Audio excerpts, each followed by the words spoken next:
Shalom, selamat pagi Bapak Ibu Saudara yang dikasihi Tuhan. Selamat berjumpa kembali dalam Mutiha Hanguluan Renungan Harian pagi ini, Senin 19 Agustus 2024, dengan bacaan Alkitab dari Matius 5 ayat 17 sampai 25. Yang menjadi ayat renungan harian hari ini adalah Matius pasal 5 ayat 19.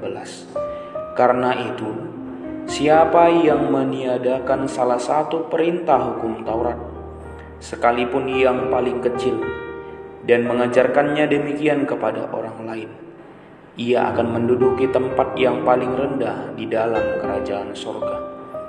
Tetapi siapa yang melakukan dan mengajarkan segala perintah-perintah hukum Taurat, ia akan menduduki tempat yang tinggi di dalam kerajaan sorga.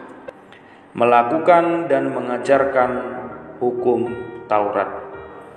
Presenter Naswa Shihab pernah mengeluarkan sebuah pernyataan bahwa peraturan seringkali bisa disiasati, namun asas kepatuhan dan etika janganlah dihianati.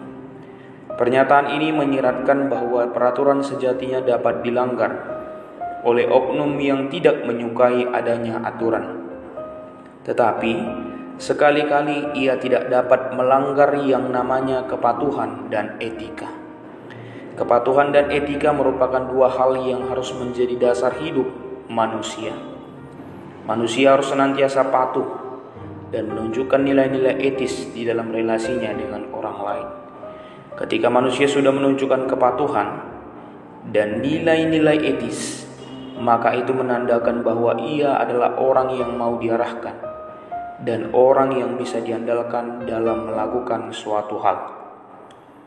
Demikian dengan firman Tuhan yang menjadi renungan hari ini, yang merupakan bagian dari khotbah Yesus di bukit, di mana bagian dalam perikop renungan ini, Yesus menjelaskan bagaimana kedudukan hukum Taurat.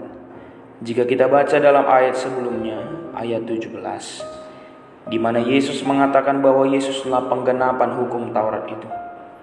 Hukum Taurat diberikan kepada Musa dan bangsa Israel untuk menuntun kehidupan mereka yang terarah kepada kebenaran dan kesetiaan kepada Allah.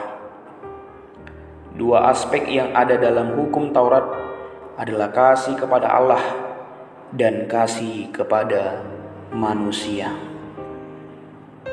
Tetapi ketika Yesus datang, maka Yesus menggenapi hukum Taurat itu. Hukum Taurat tidak lagi tertulis tetapi tersilat di dalam hati manusia. Maka ketika mereka patuh untuk melakukan dan mengajarkan hukum Taurat, sama saja mereka patuh dan taat kepada Yesus Kristus. Maka mereka akan mendapatkan upah yang besar, yaitu mereka akan menduduki kerajaan surga. Ini merupakan sebuah hadiah yang indah yang akan didapatkan oleh orang yang melakukan dan mengajarkan hukum Taurat. Tetapi sebaliknya, orang yang menidakkan hukum Taurat, sekalipun itu perintah yang terkecil, akan menerima hukuman.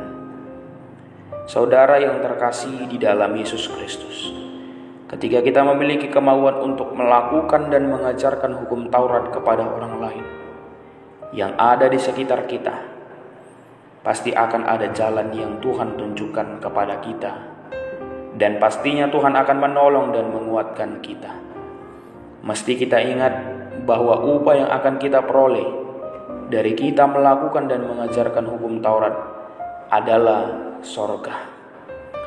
Ini adalah sebuah pernyataan iman yang harus kita pegang teguh.